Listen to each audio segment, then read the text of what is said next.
তুমি মানলে মানো, তুমি মানলে মানো, না মানলে মন মানে না।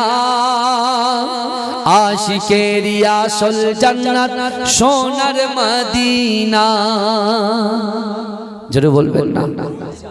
তুমি মানলে মানো, তুমি মানলে মানো, না মানলে মন মানে না। আশিকেরি আসল জান্নাত সোনার মদিনা। সামনে আমার দিকে যেটা আছে ওটা বাড়ান। তুমি মানলে মানো, তুমি মানলে মানো, না মানলে মন মানে না। আশিকেরি আসল জান্নাত সোনার মদিনা। আশিক হৃদয়ে যত ইশকের জ্বালা দূর করিতে পারে ওই মদিনাওয়ালা। মদিনা মদিনা করে হয়ে চাই ফানা। আশিকেরি আসল জান্নাত সোনার মদিনা।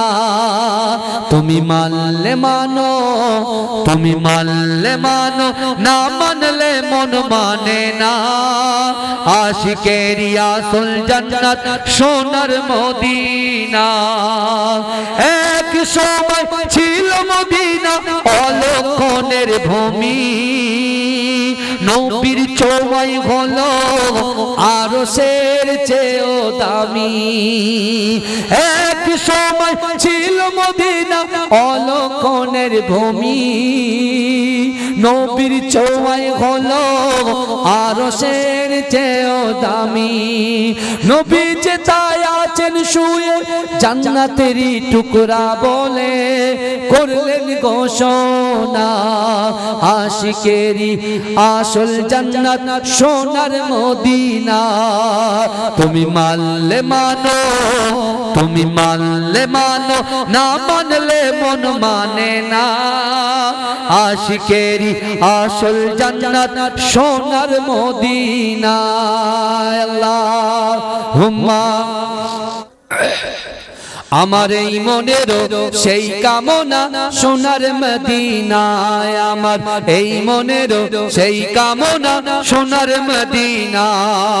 মনের মাঝে আছো তুমি, মনের মাঝে আছো তুমি, কেন বোঝো না? আমার এই মনেরও সেই কামনা সোনার মদিনায়। আমার এই মনেরও সেই কামনা সোনার মদিনা। সবুজ গম্বুজের নিচে একটু দাঁড়াবো, আমার প্রিয় নবীজিকে সালাম জানাবো। সবুজ গম্বুজের নিচে একটু দাঁড়াবো, আমার প্রিয় নবীজিকে সালাম জানাবো। যার প্রেমে পাগল হয়ে, যার প্রেমে পাগল হয়ে ওলাম দিওয়ানা। আমার এই মনের সেই কামনা সোনার মদিনায়। আমার এই মনের সেই কামনা সোনার মদিনা। জান্নাতুল বাকিতে একটু দাঁড়াবো, জান্নাতুল বাকিতে একটু দাঁড়াবো। প্রাণের প্রিয় সাহাবীদের আমি দেখিব, যাদের কথা পড়লে মনে, যাদের কথা পড়লে মনে কান্না থামে না। আমার এই মনের সেই কামনা সোনার মদিনায়। আমার এই মনের সেই কামনা সোনার মদিনা। মনের মাঝে আছো তুমি, মনের মাঝে আছো তুমি, কেন বোঝো না? আমার এই মনের সেই কামনা সোনার মদিনা। জন্মভূমিতে মোর মন যে টিকে না, জন্মভূমিতে মন আর যে টিকে না। পাখি হলে উড়ে যেতাম সোনার মদিনা। জোরে বলুন না, জোরে হবে না সুবহানাল্লাহ। জন্মভূমিতে মন আর যে টিকে না, পাখি হলে উড়ে যেতাম সোনার মদিনা।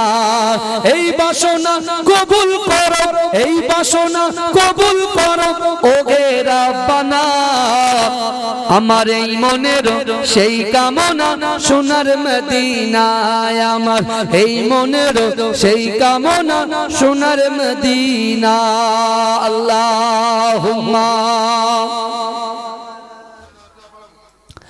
এসেছো একা যাবে একা কেউ তো সাথে যাবে না খবর মাঝে থাকবে একা সঙ্গে রবে না গো খবর মাঝে থাকবে একা সঙ্গে রবে না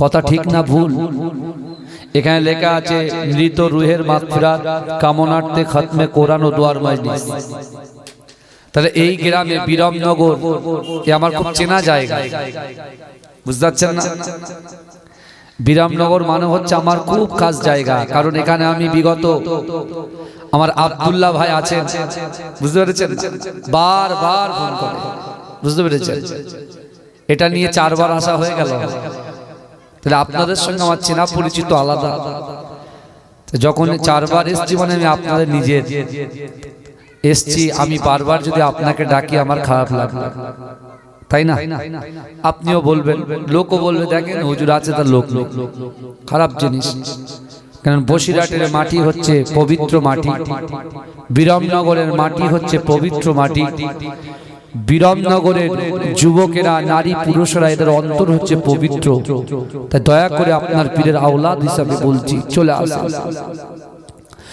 এসেছো একা যাবে একা কেউ তো সাথে যাবে না কবর মাঝে থাকবে একা সঙ্গে রবে না গো কবর মাঝে থাকবে একা সঙ্গে রবে না কবর মাঝে আসবে রেখে তোমার চাঁদের সাদ মুখানা আপন আপন ভাবো যাদের আপন আপন ভাবো যাদের কেউ তো আপন হবে না কবর মাঝে থাকবে একা সঙ্গী রবে না গো কবর মাঝে থাকবে একা সঙ্গী রবে না এসেছো একা যাবে একা সঙ্গে কেহ যাবে না কবর মাঝে থাকবে একা সঙ্গী রবে না গো কবর মাঝে থাকবে একা সঙ্গী রবে না সাথে যাবে আমল নামা আর তো কিছুই রবে না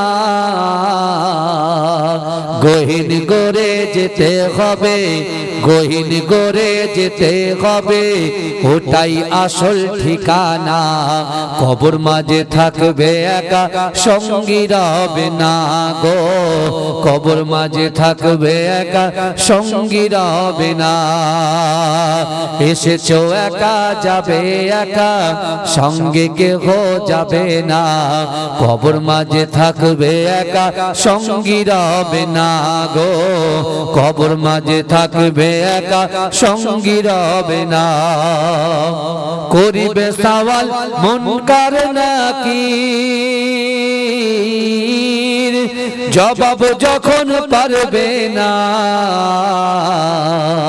মাটি তোমার দেবে পিছে মাটি তোমার দেবে পিছে ছাড় যে তুমি পাবে না কবর মাঝে থাকবে একা সঙ্গী রবে না গো কবর মাঝে থাকবে একা সঙ্গী রবে না আল্লাহুম্মা সাল্লি আলা মুহাব্বতে উচ্চ জোরে জোরে জোরে একটুখানি ভাসিয়ে হালকা হ্যাঁ হালকা हमको बुलाना या रसूल अल्लाह हमको बुलाना या हबीब अल्लाह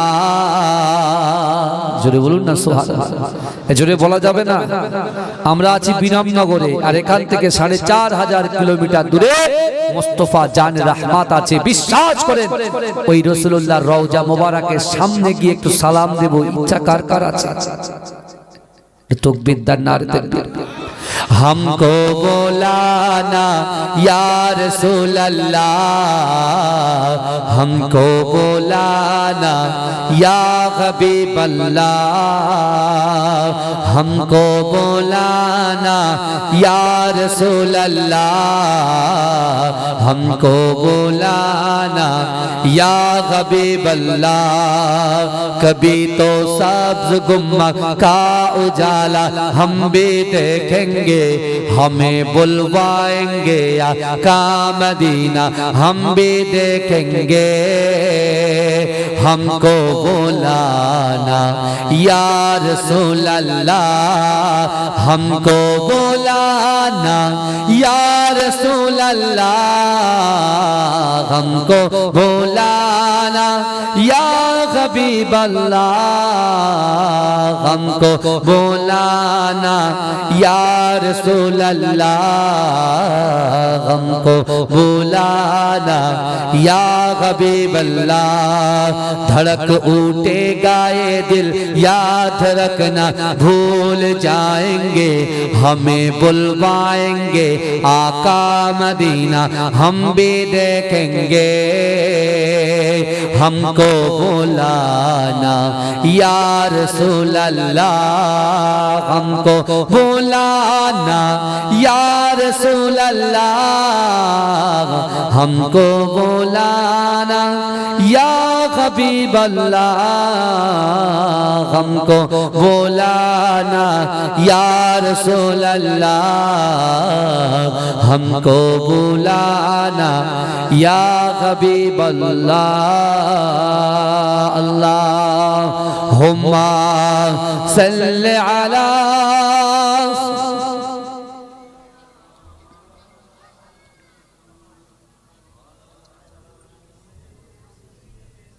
এই লাইটটি তো পুরো চোখে লাগছে, আমি আপনাদের দেখতে পাচ্ছি পুরো অন্ধকার। নাহমাদুহু ওয়া নুসাল্লি আলা রাসূলিহিল কারীম, আম্মা বাদ।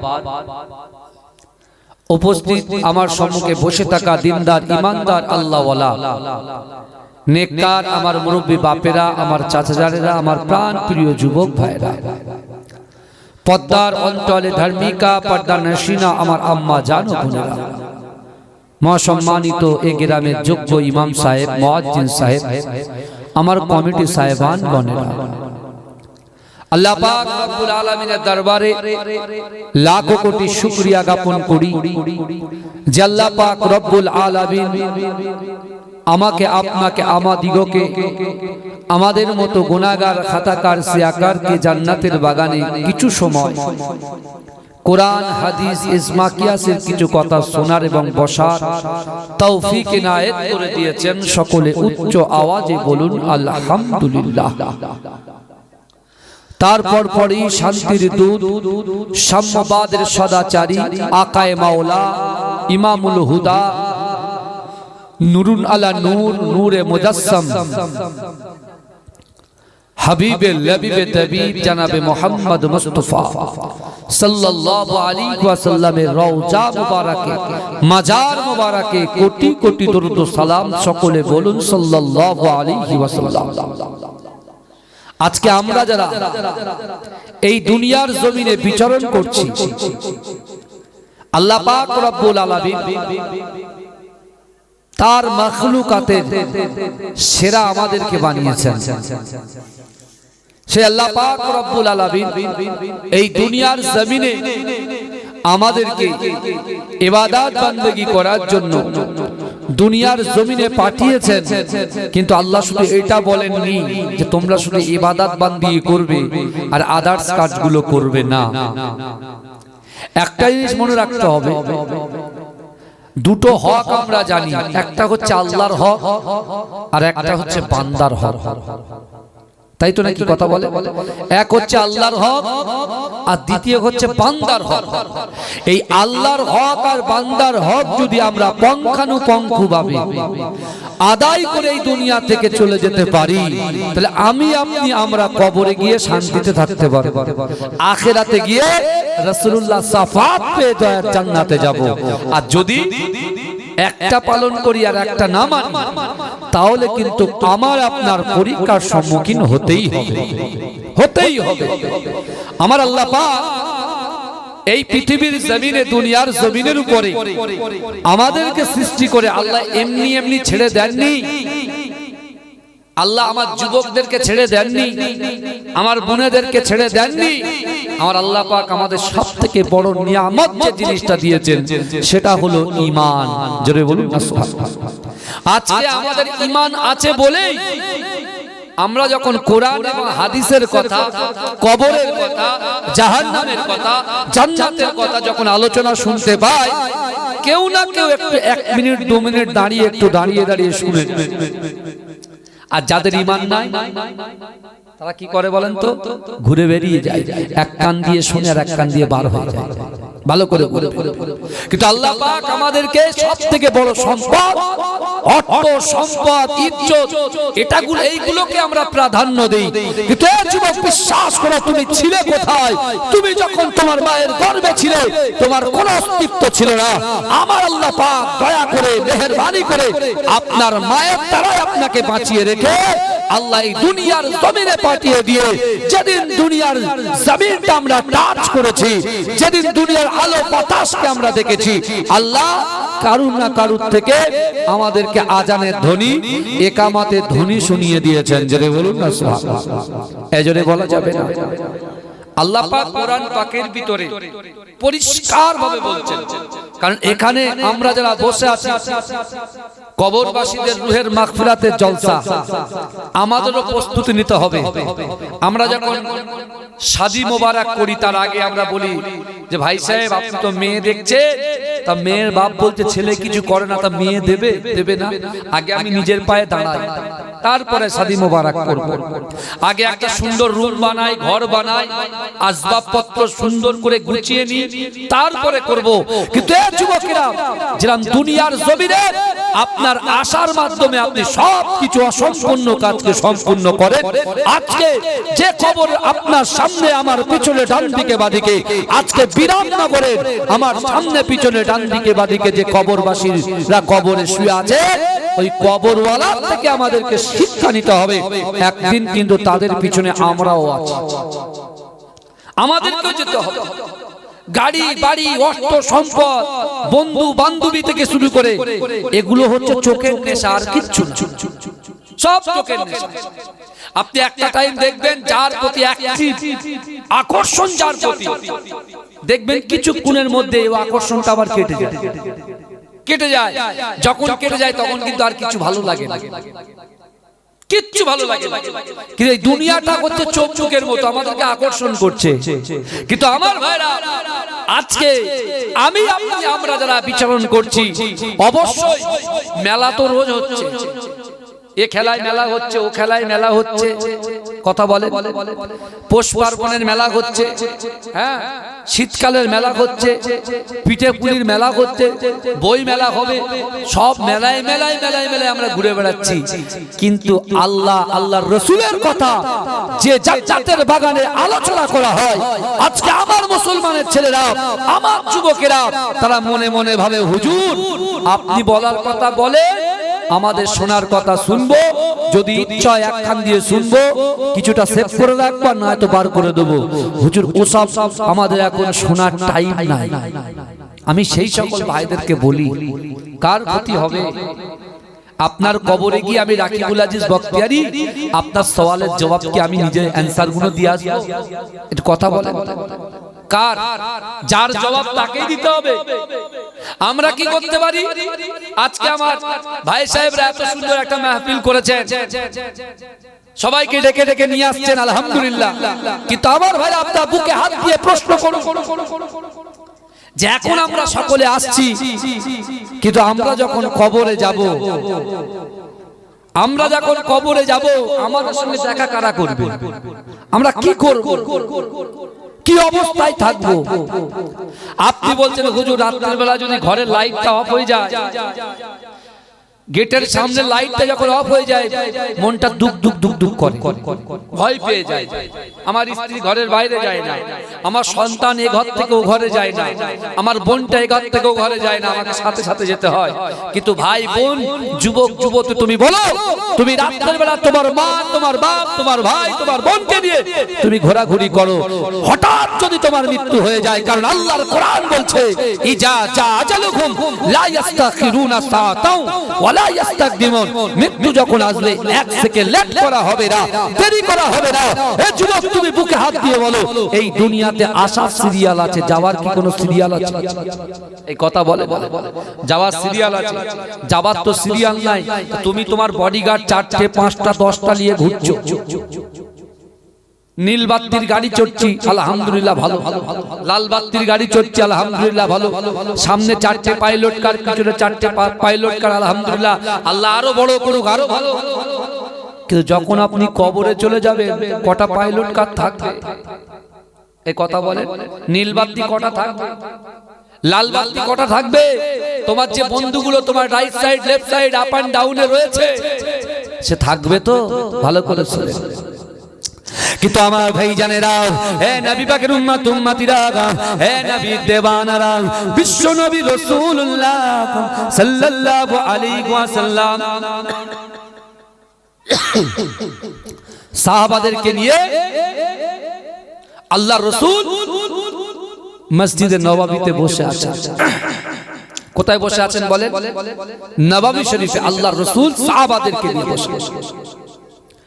আমার দয়াল নবী রাসূলুল্লাহ সাহাবাদেরকে বোঝাচ্ছে, রে আমার সাহাবারা শোনো, আল্লাহর কোরআন বলছে, বান্দা ফালা তাকুল্লাহুমা উফি ওয়ালা তানহারহুমা ওয়া কুল্লাহুমা কওলান কারীমা। আল্লাহ বলছে, বান্দা তোমাদের আচার আচরণে, তোমাদের ব্যবহারে তোমাদের পিতা মাতা যেন উফ শব্দ না করে। আমার বাবাজিরা, যে কথা আমি আপনাদেরকে বলতে বলতে বুঝতে পারছেন না, গলাতে একটা প্রবলেম হলো। যাই হোক, এটা তাকবীর দাও তো, নারে তাকবীর। আমার কথা স্পষ্ট বুঝতে পারছেন তো? এটা তাকবীর দাও, নারে তাকবীর। আরো মহব্বতের সঙ্গে তাকবীর দাও, নারে তাকবীর। আমার ভাইরা ভালো করে বোঝার চেষ্টা করে। আল্লাহর রাসূল সাহাবাদেরকে নিয়ে বলে, এ আমার সাহাবারা, তোমাদের আচার আচরণে, তোমাদের ব্যবহারে তোমাদের পিতা মাতা যেন উপ শব্দ না করে। এখানে আমরা যারা বসে আছি, আমাদের বাপ চলে গেছে, মা চলে গেছে, দাদা চলে গেছে, দাদি চলে গেছে, তাই তো নাকি কথা বলে? তারা কবরে আছে, কিন্তু তাদের রেখে যাওয়া পৈতৃক সম্পত্তি যেটা আমরা ভোগ করছি, তাদের কথা একবার ভাবছি না, নিজের কথা ভাবছি। আমি এখানে দেখেন কাউকে প্রশ্নও করতে আসিনি, আমি যে কথাগুলো কোরআন হাদিস থেকে পড়ে পড়ে পড়ে পড়ে যেটা জেগেছি, যেটা শুনেছি, যেটা বুঝেছি, সেটা আপনাদের কাছে উপস্থাপন করব। হেদায়েত দেওয়ার মালিক কে বলেন তো? আল্লাহ। হেদায়েত দেওয়ার মালিক কে? আল্লাহ। কারণ অনেকে বলে যে লোক বলো ইসলাম মানে শান্তি, কিন্তু না, ইসলাম মানে অশান্তি। কারণ মুস্তাফা জানের রহমান, আমার দয়াল নবী নাকি তরোয়াল দেখিয়ে, বাহুবল দেখিয়ে, আমার রাসূল নাকি মানুষকে ভয় দেখিয়ে, জাদু করে লোককে নাকি ইসলামের মধ্যে দাখিল করিয়েছেন। আমি আজকে এখান থেকে বসে প্রমাণ দেব। আর যারা কোরআনের বিরুদ্ধে কথা বলছে, হ্যাঁ, কোরআন শরীফে 6666টা আয়াত, 114টা সূরা আছে, এই যুবকেরা বিশ্বাস করো, সেই কোরআন আল্লাহর কোরআন, যে কোরআন মানুষের হেদায়েতের পথ দেখায়, যে কোরআন মানুষের শান্তির পথ দেখায়, যে কোরআন মানুষকে জাহান্নামের রাস্তা থেকে জান্নাতের রাস্তা দেখিয়ে দেয়। জোরে বলুন না সুবহানাল্লাহ।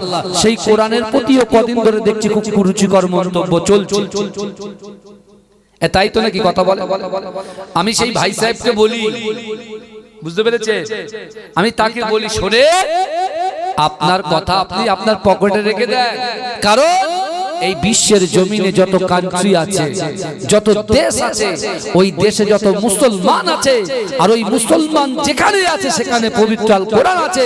ওই কোরআনগুলো যদি পুরো পশ্চিম বাংলা নয়, অল ওভার ওয়ার্ল্ড থেকে যদি কোরআনটাও তুলে নেওয়া হয়, আল্লাহ তার বান্দা এবং বান্দীদের অন্তরের ভিতরে এত শক্তি দিয়েছে, ওই অন্তরের ভিতরে 6666টা আয়াত, 114টা সূরা, আমার আল্লাহ পাক তার বান্দা, তার বান্দির কলবের মধ্যে আল্লাহ সেভ করে দিয়েছে। জোরে বলুন।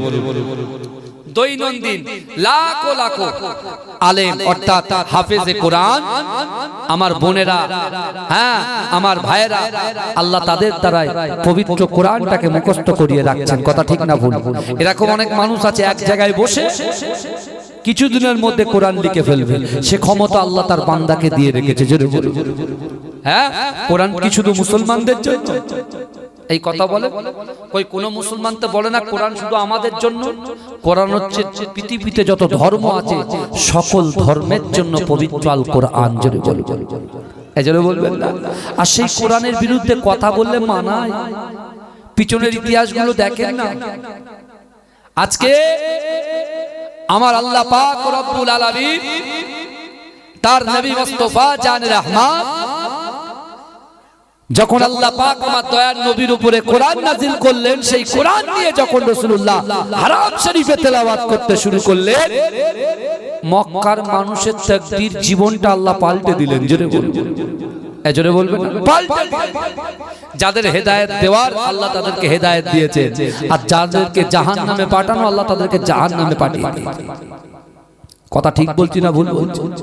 কিন্তু আমার ভাই জানেরা, হে নবী পাকের উম্মত উম্মতিরা, হে নবী দেবানারা, বিশ্ব নবী রাসূলুল্লাহ সাল্লাল্লাহু আলাইহি ওয়াসাল্লাম সাহাবাদেরকে নিয়ে যখন এই কোরআনের আয়াত তেলাওয়াত করলেন, ও যুবকেরা, আল্লাহ রাসূলের সামনে একজন যুবক সাহাবা অঝর নয়নে ঝরঝর করে কাঁদে। আল্লাহ রাসূল জিজ্ঞাসা করে, ও বাবা যুবক, তুমি এমন করে কাঁদো কেন? বলছি ইয়া রাসূলুল্লাহ, হাবিবাল্লাহ, না না না, আমার বাপ মা ইন্তেকাল করেছে, আল্লাহ আমাকে অর্থ দিয়েছে, সম্পদ দিয়েছে, ইজ্জত দিয়েছে, সম্মান দিয়েছে, কিন্তু না না না, পিতা মাতাকে সঠিক ভাবে টাইম দিতে পারতাম না, পিতা মাতাকে খিদমত করতে পারতাম না।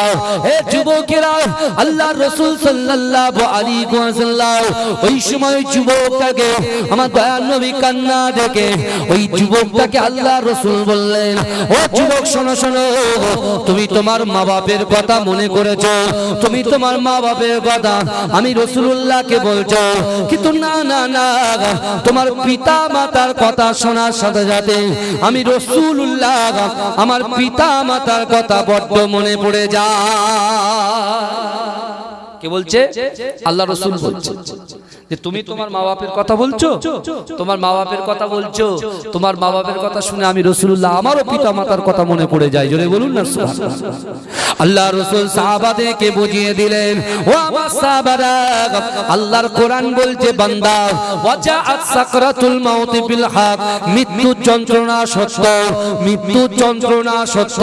ও যুবকেরা, ও নবী পাকের উম্মত উম্মতিরা, আল্লাহ রাসূল বললেন, ও আমার সাহাবারা শোনো শোনো, একটা মানুষ যখন ইন্তেকাল করে, একটা মানুষ যখন মৃত্যুবরণ করে, মৃত্যুবরণ করার সাথে সাথে তার লাশটাকে একটা তক্তার উপরে রাখা হয়, একটা তক্তার উপরে রাখা হয়, কাঠের গাড়ির উপরে রাখা হয়, তাকে কাফন দাফন পরানো হয়, কাফন পরিয়ে দিয়ে ওই লাশটাকে খাটিয়ার উপরে তুলে দেওয়া হয়। ও যুবকেরা, ও নবী পাকের উম্মত উম্মতিরা, আল্লাহ রাসূল কাঁদতে কাঁদতে সাহাবাদেরকে বলতে লেগেছে, ও আমার সাহাবারা শোনো শোনো, ওই লাশটা যখন কবর পর্যন্ত যায়, ওই লাশটা যখন কবর পর্যন্ত যায়, ওই লাশের পিছন পিছন কবর পর্যন্ত তিনটে জিনিস যায়। ও যুবকেরা, ও আমার আম্মা জান বোনেরা, একদিন এই পৃথিবী ছেড়ে আমরাও চলে যাব, আমাদেরকেও কাঠের গাড়িতে উঠতে হবে, কিন্তু না না না, বিশ্ব নবী রাসূলুল্লাহ সাল্লাল্লাহু আলাইহি ওয়াসাল্লাম সাহাবাদেরকে বলে দিলেন, ও আমার সাহাবারা শোনো শোনো, তোমাদের লাশটা যখন কবর পর্যন্ত যাবে, ওই কবর পর্যন্ত তিনটে জিনিস যাবে, তিনটে জিনিস। ও যুবকেরা, আল্লাহ রাসূলের একজন সাহাবা দাঁড়িয়ে গিয়ে অঝর নয়নে কাঁদতে কাঁদতে বলে, ইয়া রাসূলুল্লাহ, হাবিবাল্লাহ, ইয়া রাসূলুল্লাহ, হাবিবাল্লাহ, আপনি বলেন বলেন, কবর পর্যন্ত যে তিনটে জিনিস যাবে, সেই তিনটে জিনিস কি কি? আল্লাহ রাসূলের কাছে প্রশ্ন করছে, ইয়া রাসূলুল্লাহ, কবর পর্যন্ত যে তিনটে জিনিস যাবে, সেই তিনটে জিনিস কি কি? আমার ভাইরা, আপনি দেখুন না, আজকে বাপ মা কত কষ্ট করে, কত মেহনত করে আমাদেরকে মানুষ করেছে। আমাদেরকে মানুষ করেছে রাত দিন 24 ঘন্টা সারাক্ষণ পোখার রৌদ্রের মাঝখান দিয়েও তারা মাঠে গিয়ে চাষ করেছে শুধুমাত্র তাদের ফ্যামিলিটাকে চালানোর জন্য। এই কথা ঠিক না? ভাই আমি যে প্রথমে বললাম আল্লাহ আমাদের বড় সম্পদ দিয়েছে ঈমান, আমাদের ঈমানটা কেমন হওয়া উচিত বলেন তো? আল্লাহ যদি কোনো যুবককে 200 টাকা ইনকাম দেয় দৈনন্দিন, 400 টাকা 500 টাকা দেন, কেউ যদি দুতলা বিল্ডিং এ থাকে আর কেউ যদি টালির বাড়িতে থাকে, তাহলে আমাদের অন্তরের ভিতরে মনকে এটাই বলবো যে আল্লাহ আমার যদি টালির বাড়িতে আপনি খুশি হন, তা আমি আপনি যাতে খুশি আমিও তাতে খুশি, তাতে রাজি। জোরে বলে আপনি যাতে রাজি আমিও তাতে রাজি। আল্লাহ আপনি যদি আমার সাইকেলে খুশি হন, তাহলে আপনি যাতে রাজি আমি আপনার বান্দা আপনার গোলাম তাতে রাজি। জোরে বলুন আল্লাহ আপনার রিজিকে এমন বরকত দেবে, একটা মানুষের দৈনন্দিন যদি 1 লক্ষ টাকা রোজগার হয় তাতে যে বরকত না দেবে, আপনার 300 টাকায় তার থেকে 4 গুণ বেশি বরকত দিয়ে আপনার মনটাকে আল্লাহ ঠান্ডা করে রাখবে। জোরে বলে বাবাজি অনেক মানুষ আছে কোটি কোটি টাকার মালিক, রাতে ঘুমাতে পারে, তার জন্য সুন্দর রুম দরকার, এসি দরকার, কাল্লনের গদি দরকার, 4টে 5 বালিশ দরকার। আর যার মনে আনন্দ আর আনন্দ, তাকে যদি ওই আপনার বিশেষ করে এই বসিরহাটের ব্রিজের ওই যে রেলিং এ যদি শুইয়ে দেন, ওই একদম 2 মিনিটে নাক ডাকা শুরু করবে। শান্তি কার বেশি ভাই? এই কথা বলে আমরা সারা রাত জেগে জেগে জেগে জেগে জেগে জেগে রাত্রে ঘুম আর আসে, বুঝতে পারছেন? আর ঘুম হবে কি করে? এখন তো ছেলেরা মোবাইলে আসক্ত হয়ে পড়ে, ফোনে আসক্ত হয়ে পড়েছে, সারাদিন পুট্টি প্যারিস সেলাইয়ের কাজ করে করে, হ্যাঁ রাতের একটু ঘুমাবে, রাতের বেলা ঘুমাবে, মাথার কাছে ফোনটা থাকবে, টুই করে একটা এসএমএস আসবে, ওই যে ফোনটা ধরলো, আর আসসালাতু খায়রুম মিনান নাওম যে আসবে, ফোনটা চার্জে গুজে দিয়ে কম্বলটাকে টুক করে তুলে দেবে, দিয়ে একদম কুকড়ে মুকড়ে শুয়ে থাকবে। এদিকে ফজর কাজা, এদিকে কাজ কাম সব ফেলে রেখে বাপের হোটেলে বসে বসে যারা খাচ্ছে, ওই 12টার সময় আড়ামোড়া খাচ্ছে, মা উল্টো পাল্টা বলে তুলে দিচ্ছে। এ কথা ঠিক না ভুল কথা বলে? কিন্তু আমার ভাইরা আল্লাহর রাসূল সাল্লাল্লাহু আলাইহি ওয়াসাল্লাম বলছেন ফালা তাকুল্লাহুমা উফি ওয়ালা তানহারহুমা ওয়া কুল্লাহুমা কাওলান কারীমা, তোমাদের আচার আচরণে তোমাদের ব্যবহারে তোমাদের পিতামাতা যেন উফ শব্দ না করে। এই আয়াতের পরিপ্রেক্ষিতে আল্লাহর রাসূল সাহাবাদেরকে গোটা বিষয়টাকে বুঝিয়ে দিচ্ছেন। আজকে সেই মা, আমরা যদি লেট করে উঠি, মা কি গায়ে পানি ঢেলে দেয়? এই কথা বলে একটু বকে, তাই না? তা মা বকবে না, তাকে বকবে। কোথায় ছিলেন আমরা? কোথায় ছিলাম? আমাদের কোনো অস্তিত্ব ছিল? হ্যাঁ, যখন ছোট ছিলাম মা যদি আমাদেরকে দুধ পান না করা, গোসল না করা, এই কথা বলে, হ্যাঁ শরীরের নাপাকিগুলো যদি ধুয়ে না দিত কি হতো? কোথায় পড়ে থাকতাম? তা ঠিক আছে, এখন চোখ ছুটে গেছে, তুমি ইঞ্জিনিয়ার হয়েছো, ডক্টর হয়েছো, ব্যারিস্টার হয়েছো, প্রিন্সিপাল হয়েছো, প্রফেসর হয়েছো, সুপারিনটেনডেন্ট হয়েছো, হ্যাঁ বিশাল পাওয়ার। মার আর ভালো লাগে না, ধমকাই শুনি, হ্যাঁ কেন?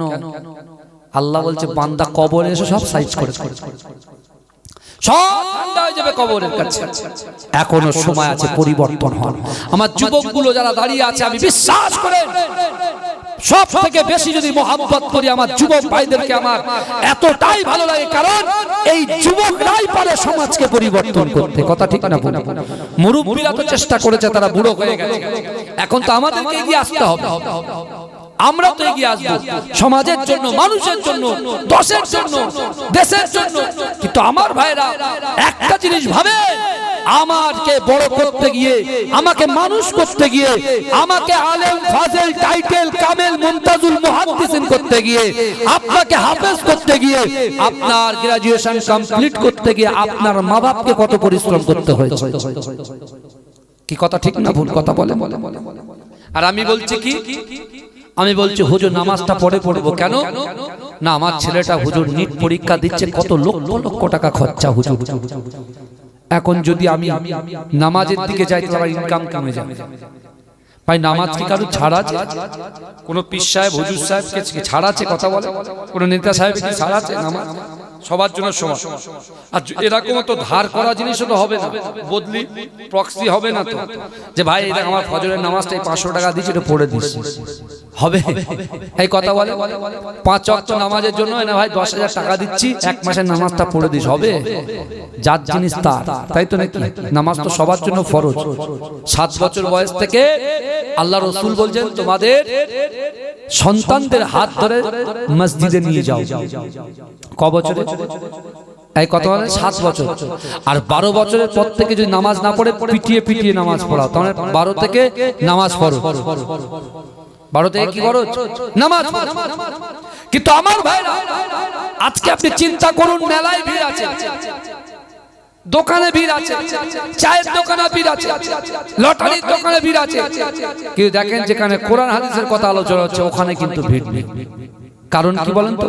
এই আমার বিরামনগরের প্রত্যেকটা যুবক নারী পুরুষ সবাই খুব ভালো, খুব ভালো, কিন্তু ওদের ভিতরে যে শয়তান ইবলিস আল্লাহর কাছ থেকে পারমিশন নিয়েছিল, আল্লাহ আপনার বান্দা বান্দির দেহের ভিতরে গিয়ে শিরা উপশিরায় গিয়ে এমন ভাবে তাদের নফসে আমরাকে ঘোরাবো, তারা নামাজ ভুলে যাবে, রোজা ভুলে যাবে, যাকাত ভুলে যাবে, ব্যবসা বাণিজ্য হারাম পন্থা ইনকাম করবে, জান্নাতের বাগান থেকে তুলে দেব।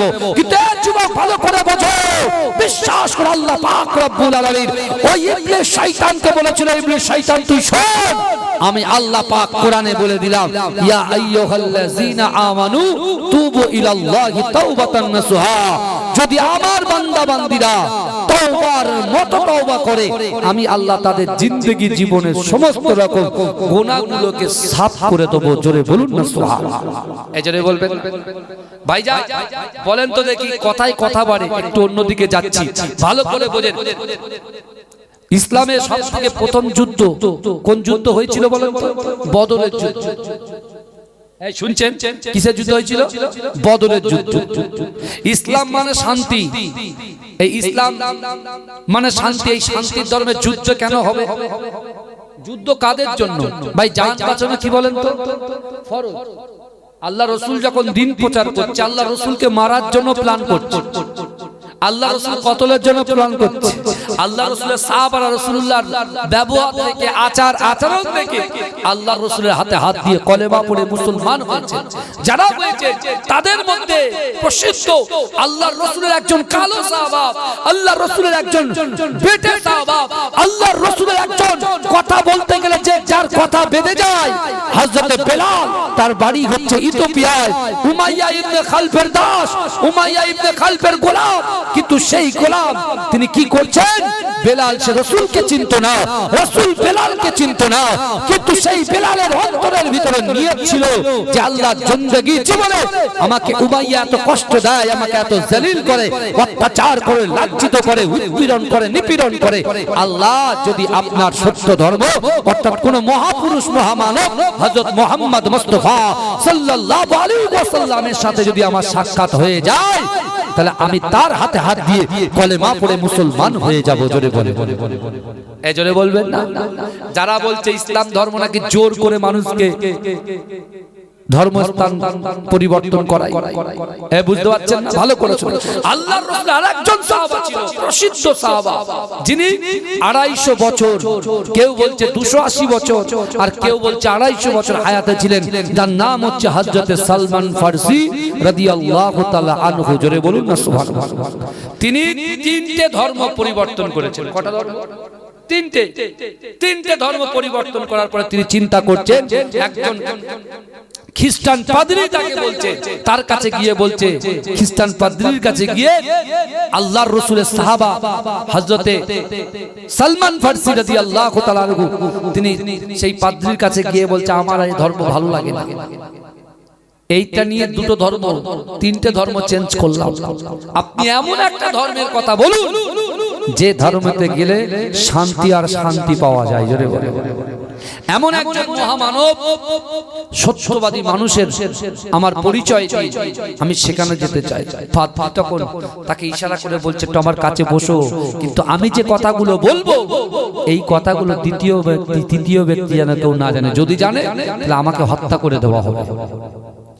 এই বুঝতে পারছেন?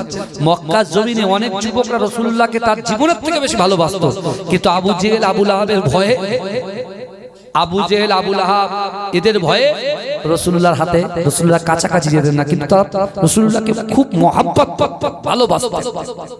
কিন্তু আমার ভাইরা, রাসূলুল্লাহ আছেন মক্কাতে আর বেলাল হুজুর আছেন মক্কাতে, কিন্তু সালমান ফারসি হুজুর আছেন কোথায়? রোম পারস্যে। তার বাড়ি হচ্ছে রোম পারস্যে বাড়ি। সেখান থেকে পাদ্রী বলছে, শোনো, তোমাকে কিন্তু এই রোম পারস্যে থাকলে হবে না, তোমাকে এখান থেকে দামেস্ক যেতে হবে। কোথায়? দামেস্ক একটা শহর আছে, যে শহরে মদিনা থেকে কিছু মানুষ এখানে বাণিজ্য করতে আসে। এখন তোমাকে রোম পারস্য থেকে দামেস্কে যেতে হবে, আর দামেস্কে গিয়ে ওই সকল খেজুরের বাগান, বড় বড় পাহাড়, সেখান থেকে অর্থাৎ আরব থেকে, মদিনা থেকে মানুষগুলো যারা ব্যবসা বাণিজ্য করতে আসে তাদের সঙ্গে তুমি যদি কন্ট্যাক্ট করতে পারো তাহলে তুমি যেতে পারবে কোথায়? মদিনায়। আর মদিনায় একজন মহামানব আবির্ভাব হবে, যার নাম হবে হযরত মুহাম্মদ মুস্তাফা সাল্লাল্লাহু আলাইহি ওয়াসাল্লাম। জোরে বলে, জোরে বলে, চিৎকার দিয়ে বলেন না সুবহানাল্লাহ। আমি তোমাকে তিনটে পরীক্ষা করার কথা বলবো। তাকে কি পরীক্ষা করবে? এক, তুমি তাকে সাদকার মাল দেবে। কিসের মাল দেবে? সাদকা দেবে, দান করবে সাদকার মাল। তিনি কিন্তু সাদকার মালকে অ্যাকসেপ্ট করবেন না, গ্রহণ করবে না, ফেরত দেবে। দ্বিতীয় নম্বর, তুমি যদি তাকে হাদিয়া দাও সেটাকে তিনি অ্যাকসেপ্ট করবে, গ্রহণ করবে। জোরে বলুন না সুবহানাল্লাহ। আর তৃতীয় নম্বর, তার দুই কাঁধের মাঝখানে মোহরে নবুয়ত, যেখানে লেখা আছে লা ইলাহা ইল্লাল্লাহ মুহাম্মাদুর রাসূলুল্লাহ সাল্লাল্লাহু আলাইহি ওয়াসাল্লাম। জোরে বলুন, জোরে বলা যাবে। তাকবীর দেন না, নারে তাকবীর। আর মহব্বতে দেন না, নারে তাকবীর। ভাইজান এবারে বলে, নিয়ত করছে কে কে?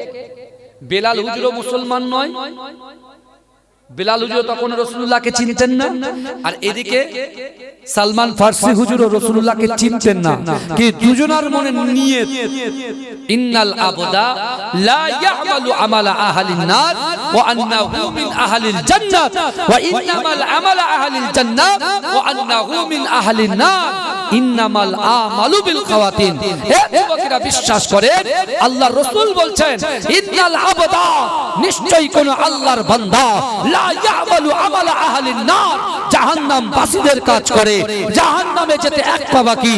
ওই ব্যক্তির দ্বারায়, ওই নারীর দ্বারায়, ওই পুরুষের দ্বারায় আল্লাহ এমন একটা ভালো কাজ করিয়ে নেয়, তার ঠিকানাটা জান্নাত হয়ে যায়। জোরে বলে। আবার রাসূল বলছেন, ইন্নাল আবদা লা ইয়ামালু আমালা আহলিন নার ওয়া আন্নাহু মিন আহলিল জান্নাত ওয়া ইন্নামাল আমালা আহলিল জান্নাত ওয়া আন্নাহু মিন আহলিন নার। নিশ্চয়ই কোন আল্লাহর বান্দা জান্নাতবাসীদের কাজ করে, জান্নাতে যেতে এক পা বাকি। ওই ব্যক্তির দ্বারাই, ওই নারীর দ্বারাই, ওই পুরুষের দ্বারাই আল্লাহ এমন একটা কাজ করিয়ে নেয়, তার ঠিকানাটা জাহান্নাম হয়ে যায়।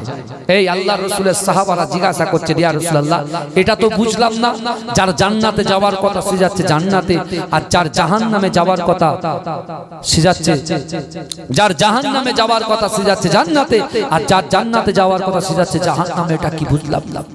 আল্লাহর রাসূল বলে, আমার সাহাবারা শোনো, ইন্নামাল আমালু বিল খাওয়াতিন, প্রত্যেকটা জিনিস নিয়তের উপরে নির্ভরশীল। জোরে বলে, জোরে বলবেন।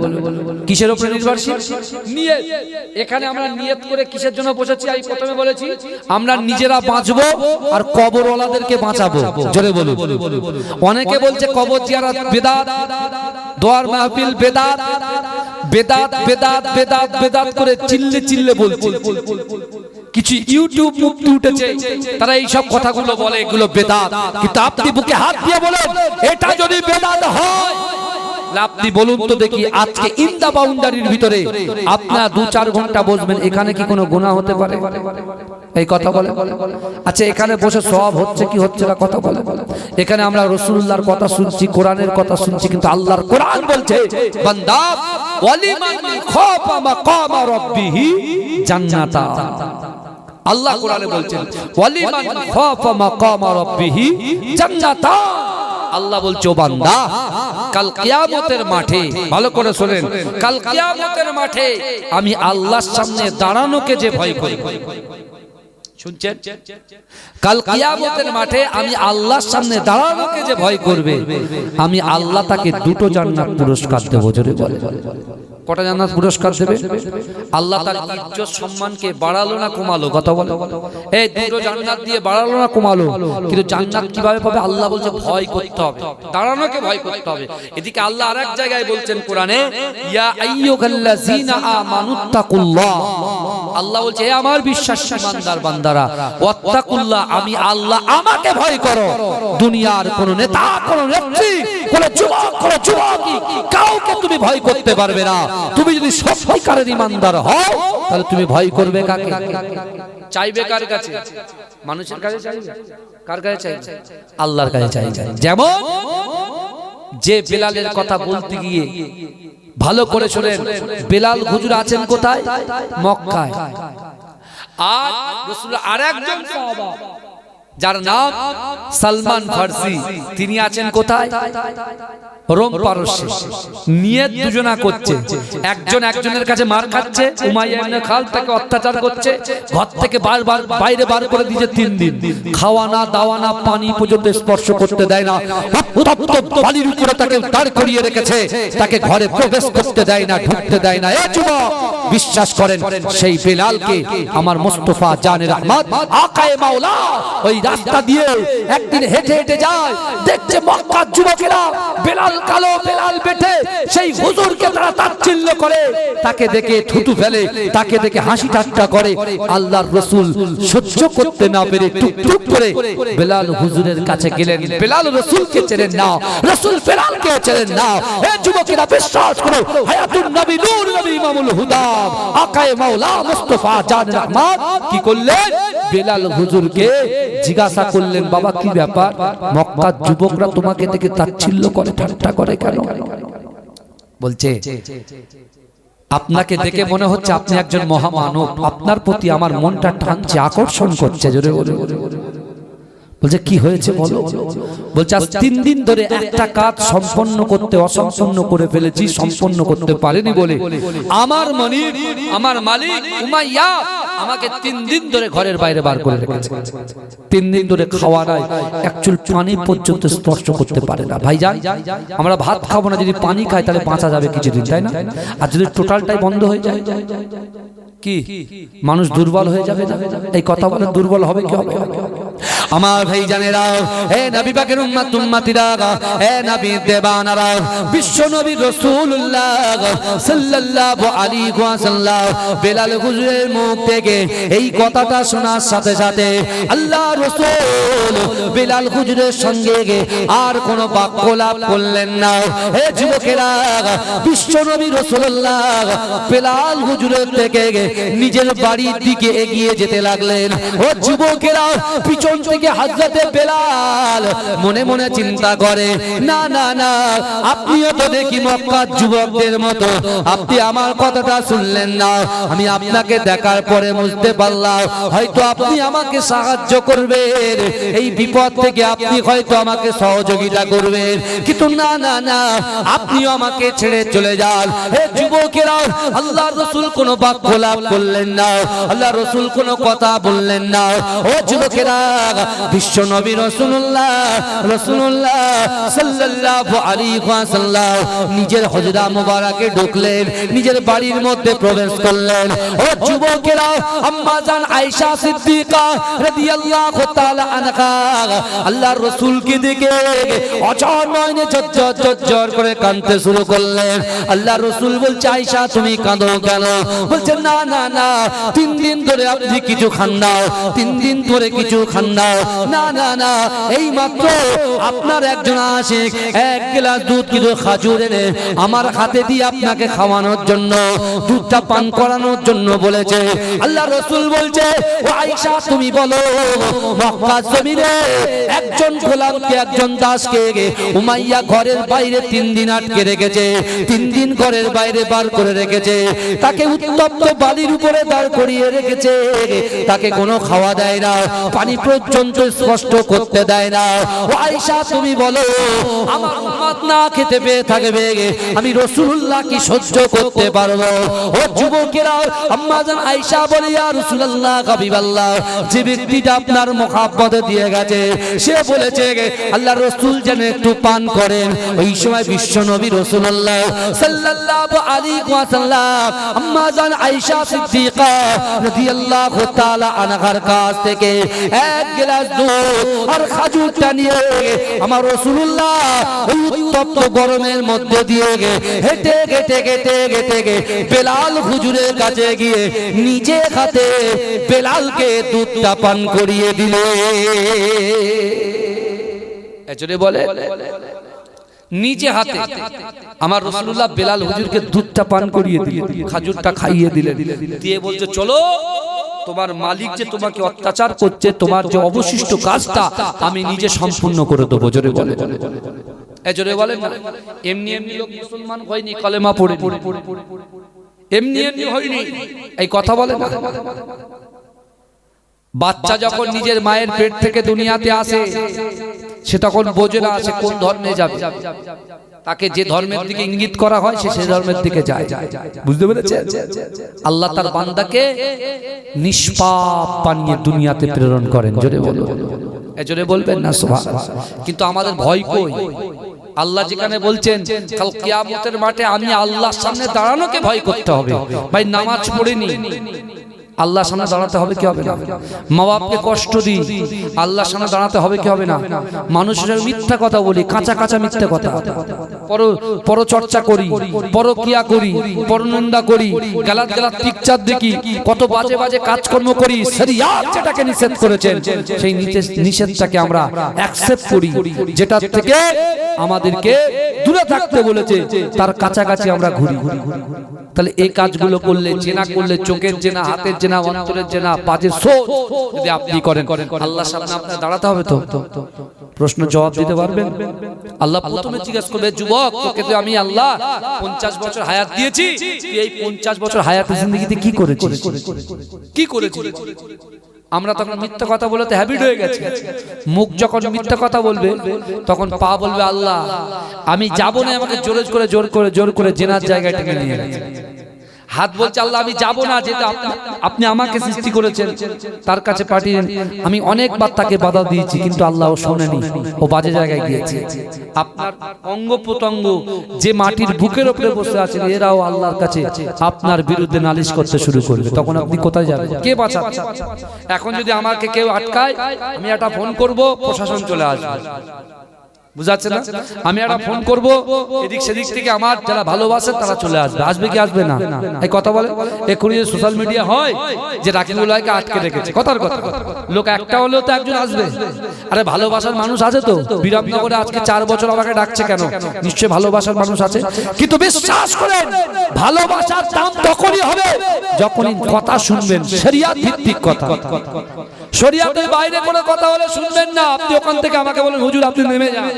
কিন্তু যুবক তুমি একবার ভাবো, আল্লাহ পাক তোমার বিবেক দিয়েছে, বুদ্ধি দিয়েছে, তুমি যে এক ওয়াক্ত করে নামাজ কাজা করছো, তুমি যে আজকে পাওয়ার দেখাচ্ছ, মাসেল পাওয়ার দেখাচ্ছ, তুমি যে আজকে নিজেকে বিশাল বড় মনে করছো, একদিন কিন্তু তোমার মাটির সাথে মিশে যেতে হবে। এই কথা ঠিক না ভুল কথা বলে বেলাল হুজুর তখন মুসলমান রাসূলকে চেনেই না, আল্লাহ রাসূল চলো তোমার অবশিষ্ট কাজটাকে আমি সম্পূর্ণ করব। বেলাল হুজুরের হাত ধরে রাসূলের ঘরের মধ্যে প্রবেশ করালেন। এই শুনছেন? ঘরে প্রবেশ দেখেন, গিয়ে রাসূলুল্লাহ নিজের চাদর মোবারকটা বিছিয়ে দিলেন। চাদরটা যখন বিছিয়ে দিলেন, বেলাল হুজুর ইতস্তত বোধ করছে, ভয় পাচ্ছে যে একটা আজনবী ব্যক্তি এইভাবে আমাকে সাহায্য করছে। অথচ যখন তিনি আমার থেকে কথা না বলে বেরিয়ে যাচ্ছিলেন, আমি তো কত কুরুচিকর মন্তব্য করে ফেলেছি মনের ভিতর থেকে, শর্মিন্দা হয়ে ওই না ভাইজান, পিছনে কাউকে সমালোচনা করতে দেই। যা করবেন সামনাসামনি বলবেন, একদম কাটছাট কথা যা বলবেন সামনে বলবেন, পিছনে কোনো কথা আলোচনা করবেন না। যুবক তুমি পিছনে যদি কোনো কথা আলোচনা করো, তুমি যদি ইবাদত বান্দেগি করো ওই নেকিটা সে পাবে, আর সে যখন কোনো গুনার কাজ করবে সেটা ব্যাক হয়ে তোমার অ্যাকাউন্টে ঢুকবে। বুঝতে পেরেছেন? ওই দেখতে পাচ্ছেন না যারা বুঝে তারা কিন্তু কোনো প্রতিবাদে জানে চুপচাপ থাকে। বুঝতে পারছেন যে বলছে কিন্তু ভাই যা আমি এ প্রতিবাদ আলাদা প্রতিবাদ। এখন যে এসআইআর চলছে বুঝতে পারছেন না, মুসলমানদের বাংলাদেশে পাঠানোর জন্য যে চক্রান্তটা চলছে, আপনি কি মনে করছেন আমরা কিছু বুঝি না? মাথায় টুপি পরে আছি বলে সবসময় আমাদের টুপি পরাবে না, এই কথা বলে আমরা ভয় করি নাকি কাউকে? আপনারা ভয় করেন, আমার যুবকগুলো হয়তো নামাজ পড়ে না, কিন্তু ওদের কলিজার ভিতরে রাসূলুল্লাহর মহব্বত আছে না নাই? এই কথা বলে আই লাভ মোহাম্মদ নিয়ে যখন হলো সবার আগে কারা ছিল? প্যান্ট শার্ট জিন্সের প্যান্ট ওয়ালা ছেলেরা আগে ছিল কি ছিল না? হ্যাঁ, আমরা তাদেরকে তাচ্ছিল্য করলে পরেও যুবক বিশ্বাস করো আমরা নামাজ পড়ি না, দুনিয়াতে এমন কোনো গুনাহ নেই যে গুনাহ আমাদের দ্বারাই হয় না, তারপরেও আল্লাহ আমাদের জান্নাতের বাগানে বসিয়ে রেখেছে। মানে কি? আল্লাহ এটাই বোঝাতে চাইছে, বান্দা বিশ্বাস করো আমি আল্লাহ তোমাদেরকে মহব্বত করি, বান্দা তুমি যেখানেই থাকো আমি আল্লাহ তোমার সাথে থাকি। ও বান্দা শোনো, আমি আল্লাহ পাক রব্বুল আলামিন তোমাকে জানিয়ে দিলাম ওহুয়া মাকুম আইনামা কুনতুম, বান্দা তোমরা যেখানে আমি আল্লাহ সেখানে। জোরে বলুন, জোরে বলবেন, জোরে বলবেন। আমার যুবকগুলো আপনার ছেলের ওরা ওইভাবে আছে, তাই এক্ষুনি কিছু হোক না। আমরা যদি একবার বলে চালা আর ঠেকাতে পারবে এই কথা বলে, শুধু একবার হুজুরদের মুখ দিয়ে শুনবে যে ভাই ইসলামের জন্য মার যদি খাই, ইসলামের জন্য খাই, এই জমি জায়গার জন্য মার খেতে চাই না। এখন যদি কারুকে আমরা উস্কানি দিয়ে, আমরা উস্কানি না ডাইরেক্ট যদি বলি ভাই যুদ্ধ করতে হবে, যুদ্ধ হবে, কারণ পিঠে দেয়াল ঠেকে গেলে তখন তো মানুষ বাঁচবে, জান বাঁচানো ফরজ। এই কথা ঠিক না? আল্লাহ রাসূল সাল্লাল্লাহু আলাইহি ওয়াসাল্লাম, আল্লাহ রাসূল সাল্লাল্লাহু আলাইহি ওয়াসাল্লাম তিনি যখন বদরের যুদ্ধের প্রস্তুতি রাসূলুল্লাহ ছিল না, ভালো করে শুনেন, বদরের যুদ্ধে প্রস্তুতি রাসূলুল্লাহ ছিল না, কারণ রাসূল সবে সবে মক্কা থেকে মদিনায় গিয়েছে, আর রাসূলুল্লাহ তার 13 বছর জিন্দেগিতে মাত্র 313 জনকে দ্বীনের দাওয়াতের জন্য জোগাড় করতে পেরেছে। জোরে বলুন, এই কতজনকে? 313 জনকে। ভালো করে বুঝবেন। আর আমার এই যুবকগুলো ভালোই প্রথমে এসে বলেছি না বলেনি? কথা বলেন, যারা প্রথম থেকে বসেছিলেন বলেছি, কিন্তু এদেরকে ঘুরপাক খাওয়াচ্ছে শয়তান ইবলিস। কেমন ঘুরপাক? এই কাফেরদেরকে ঘুরপাক খাইয়ে দিয়েছে, মক্কার যুবকদেরকে ঘুরপাক খাইয়ে দিয়েছে। কিরাম দেখেন, এখন রাসূল যখন মক্কা থেকে মদিনায় গেলেন, মদিনায় যাওয়ার পরে মক্কায় একজন বিশাল বড় পালোয়ান ছিল, তার নাম হচ্ছে সুরাকা। হাদিসের মধ্যে এসেছে কোন সুরাকা? যে সুরাকা আল্লাহর রাসূল সাল্লাল্লাহু আলাইহি ওয়াসাল্লাম যখন মক্কা থেকে মদিনায় হিজরত করেন, সেই সময় এই সুরাকা কিন্তু ওই পায়ের নকশা দেখে দেখে দেখে দেখে দেখে দেখে ও সেইভাবে টুকটুক করে রাসূলুল্লাহ কোথায় যাচ্ছেন সেই জায়গায় গিয়ে ও যাচ্ছে। আবার রাসূলুল্লাহ বলছে সুরাকা তুমি যাও। সুরাকা বলছে না, আমি আপনাকে ধরবো, কারণ আমাকে যে প্রচুর সম্পদ দেবে বলেছে। কে? আবু জাহেল।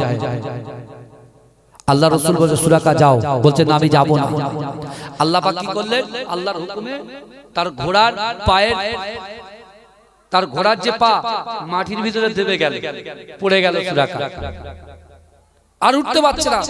মুহাম্মদ দাঁড়াও দাঁড়াও, আমার ভুল হয়ে গেছে, আমার ক্ষমা করে দাও, আমি আর তোমাদের কিছু করব না। আবার ঠিক করে দিয়েছে আল্লাহ। জোরে বলুন না সুবহানাল্লাহ। আবার মাটি থেকে উঠে গেছে, ঠিক করে আবার ফের শুরু করেছে। ভালো করে বুঝুন, হাদিসের মধ্যে এসেছে সুরাকা সম্পর্কে যা পড়াশোনা করে দেখতে পাওয়া যায়, আগামী দিনে এই মুসলমান হয়েছে, আর এমন ঈমান আল্লাহ তার ভিতরে, তার কলবের ভিতরে সেট করে দিয়েছে, বুঝতে পেরেছেন? সে একদিন বাদশাও হয়ে গেছে। জোরে বলুন। এই সুরাকার বেশটা ধরেছে কে জানেন? শয়তান ইবলিস। রাসূল যখন মদিনায় দ্বীনের দাওয়াত দিচ্ছেন, আল্লাহর রাসূলের একজন 70 বছরের সাহাবা, যার নাম ওমর ইবনুল জামু। ওমর ইবনুল জামু, এই ওমর ইবনুল জামু রাসূল যখন মক্কায় ছিলেন, এ ছিল মদিনায়। মদিনায় যখন ছিল, আল্লাহর রাসূল যখন বার্তা দিয়েছিল তোমরা আল্লাহকে ভয় করো, রাসূলকে মহব্বত করো, নামাজের পাটিতে নামাজ আদায় করো, সেই সময় ওই মক্কার কথাটা মদিনায় আল্লাহ পৌঁছে দিয়েছিলেন। আর ওই কথা শুনে ওমর ইবনুল জামু আল্লাহর কাছে দোয়া চেয়ে, কারণ রাসূলুল্লাহ জবান দিয়ে যে কথা বলে আসমানের উপরে ওই কথাটাকে আল্লাহ কবুল করে নেয়। জোরে বলুন, আল্লাহ কি করে নেয়? কবুল করে নেয়। কারণ রাসূল বলেছে যে আল্লাহকে ভয় করবে, রাসূলকে মহব্বত করবে, নামাজের পাটিতে নামাজ আদায় করবে, তার অসম্ভবকে আল্লাহ সম্ভব করে দেবে। জোরে বলুন। আল্লাহর রাসূল সাল্লাল্লাহু আলাইহি ওয়াসাল্লাম আসার আগে মদিনায় ওমর ইবনুল জামু চারটি জিনিস আল্লাহর কাছে চেয়েছিলেন। কার কাছে চেয়েছিলেন? চারটি। এক, সে বলেছিল আল্লাহ আমার তো বয়স হয়ে যাচ্ছে, বিশ্বনবী মুস্তাফার সঙ্গে যেন আমার দিদার হয়ে যায় মৃত্যুর আগে। জোরে বলে। এক নম্বর।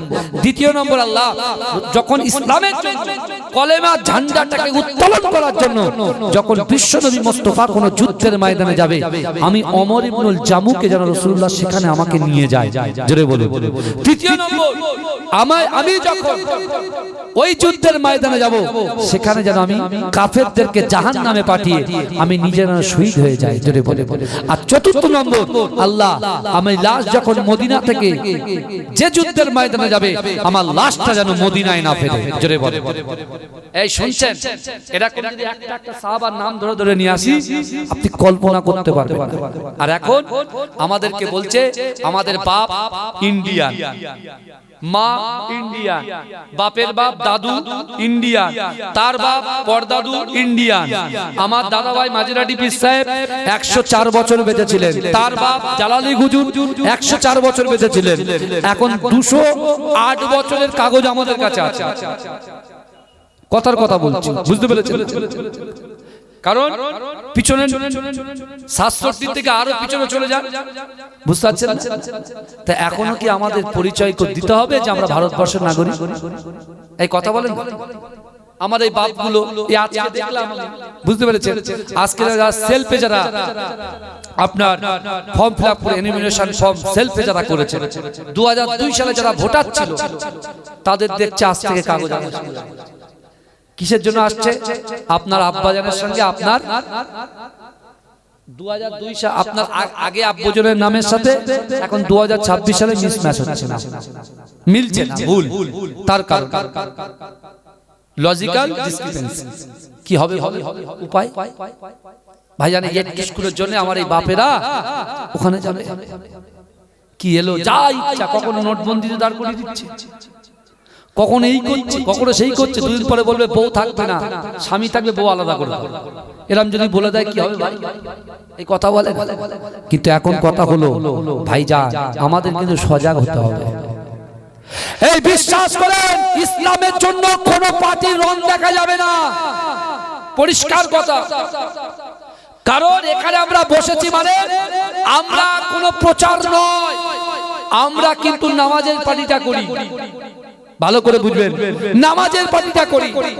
যে নামাজের পার্টিতে তোমার জিন্দেগি জীবনে যে অসম্পূর্ণ কাজগুলো আজও তুমি নিয়ত করেছো এখনো পর্যন্ত তুমি পূর্ণ করতে পারোনি, তুমি নামাজের পার্টিতে চলে এসো, আল্লাহ তোমার অসম্পূর্ণ কাজগুলোকে পূর্ণ করে দেবে। জোরে বলে।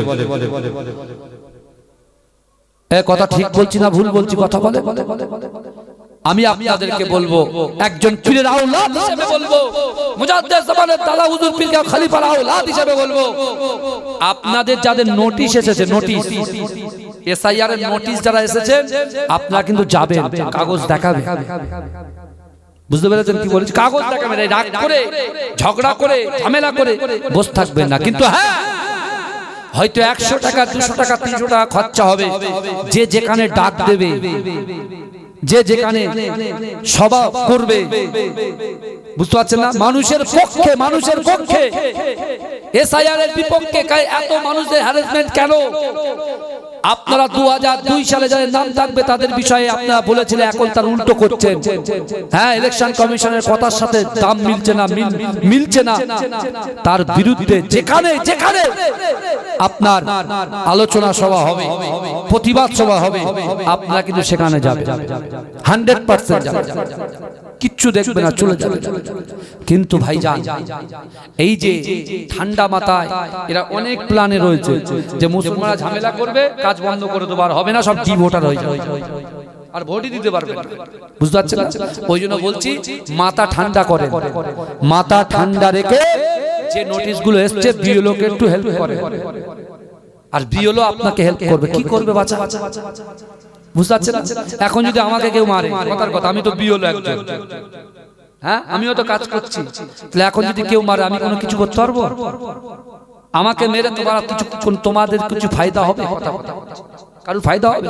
আজকে আমি এই জায়গাটা পেয়েছি বলে কথাগুলো বলতে পারছি, কিন্তু অনেক বিয়লো তো ভয়ে বলতে পারছে না। বুঝাচ্ছে না? ভয়ে বলতে পারছে না, যদি কোনো রিয়াকশন এসে যায়।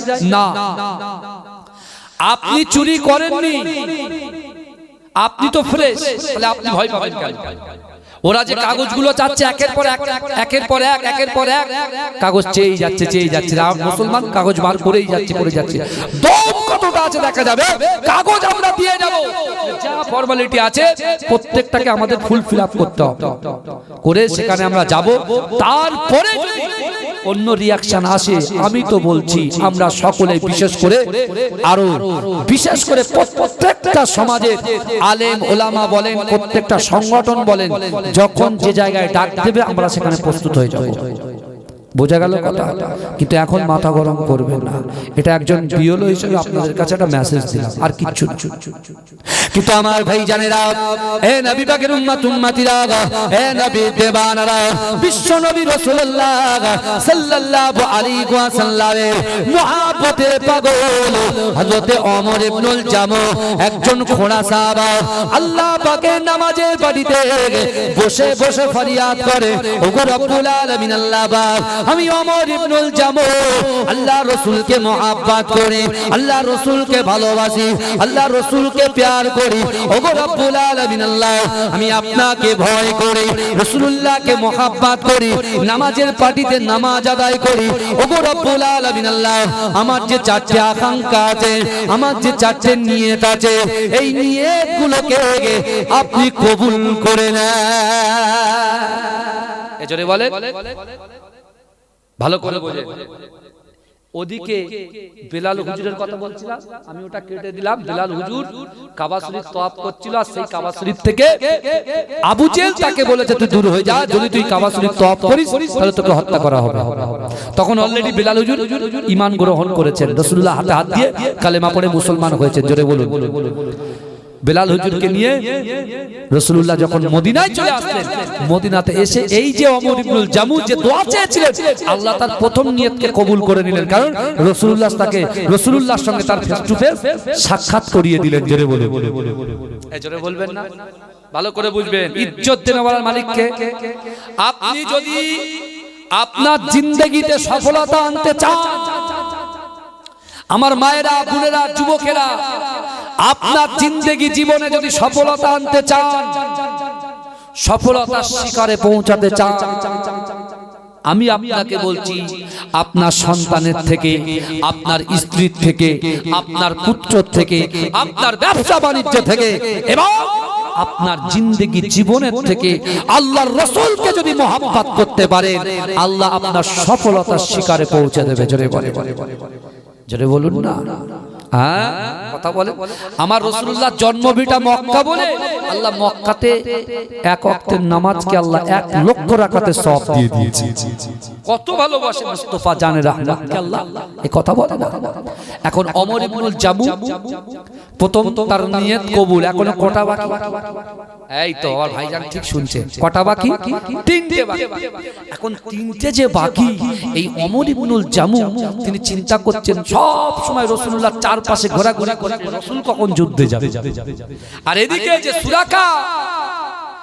সুরাকার বেশ ধরে আছে ইবলিস শয়তান, সেই ইবলিস শয়তান সে মক্কার যুবকদেরকে, মক্কার কাফেরদেরকে উস্কানি দিতে শুরু করেছে, চলো তোমরা তো মক্কা থেকে আব্দুল্লাহর বেটা মুহাম্মদকে তাড়ালে, কিন্তু মদিনায় তো শয় শয় মানুষ তার হাতে হাত দিয়ে কলেমা পড়ে মুসলমান হয়ে যাচ্ছে, চলো আমরা তো এখানে 1000-এর অধিক, আর ওখানে মাত্র কিছু সংখ্যক। এই মুহূর্তে যদি আমরা তাদের উপরে অ্যাটাক করতে পারি, তাদের সঙ্গে যুদ্ধ করতে পারি, তাহলে তারা নিশ্চিহ্ন হয়ে যাবে, কলেমা বলে আর পৃথিবীতে কিছু থাকবে না।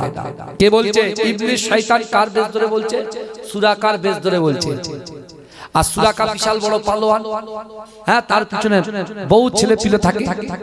এখন বলছে আমাদের পালোয়ান, বলছে মানে চলো সবাইকে টেনে টেনে টেনে টেনে বদর প্রান্ত পর্যন্ত নিয়ে এসেছে। আল্লাহ রাসূলের কাছে গোপন সূত্রে খবর, ইয়া রাসূলুল্লাহ, আবু জেহেলের নেতৃত্বে, তার ছেলে ইকরামার নেতৃত্বে বিশাল বড় একটা জামায়াত বদর প্রান্তরে হাজির হয়েছে, ইয়া রাসূলুল্লাহ, আপনাদেরকে দুনিয়া থেকে মিটিয়ে দেওয়ার পরিকল্পনা।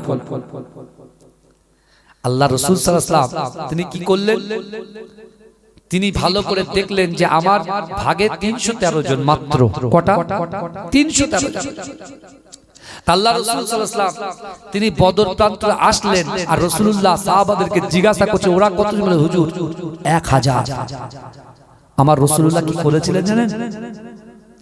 আমার ভাই জানেরা, এ নবী পাকের উম্মত উম্মতিরা, এ নবীর দেবানারা, বিশ্ব নবী রাসূলুল্লাহ সাল্লাল্লাহু আলাইহি ওয়াসাল্লাম আমার আল্লাহ পাক রব্বুল আলামিনের দরবারে দুই হাত উত্তোলন করে আল্লাহর কাছে রোজা জারি করে, ওগো রব্বুল আলামিন আল্লাহ পাক মক্কায় 13টা বছর দিন প্রচার করে মাত্র ৩১৩ জনকে জোগাড় করেছি আল্লাহ, যারা আপনাকে আল্লাহ বলে স্বীকার করে, যারা আমি রাসূলুল্লাহকে তাদের জীবনের থেকে বেশি মোহাব্বত করে। ওগো রব্বুল আলামিন আল্লাহ পাক, না না না, আজকে যদি আপনার সাহায্য না পায় তাহলে এই ১০০০ মানুষ আমার সাহাবাদেরকে নাস্তানাবুদ করে দেবে।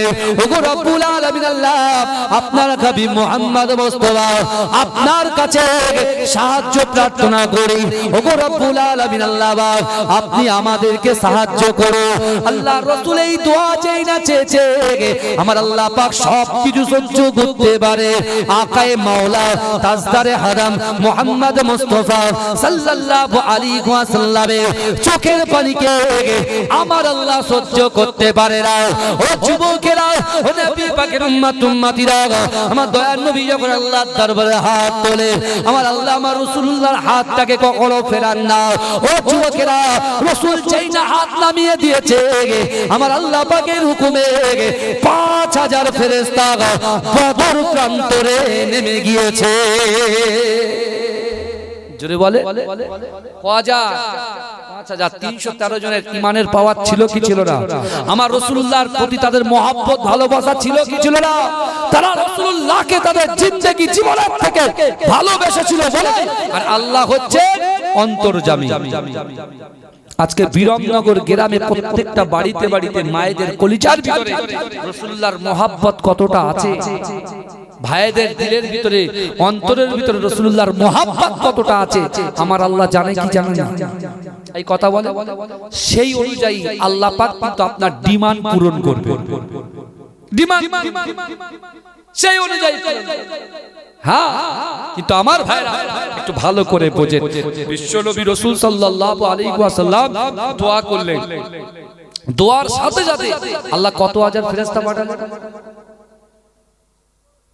জাবালে মালাইকা 2018 সালে হজে গেছি ভাইজান, আলহামদুলিল্লাহ আপনাদের দোয়ায় গিয়েছি, আর ঘুরেছি, আপনার আরাফাতের ময়দানে অবস্থান করেছি।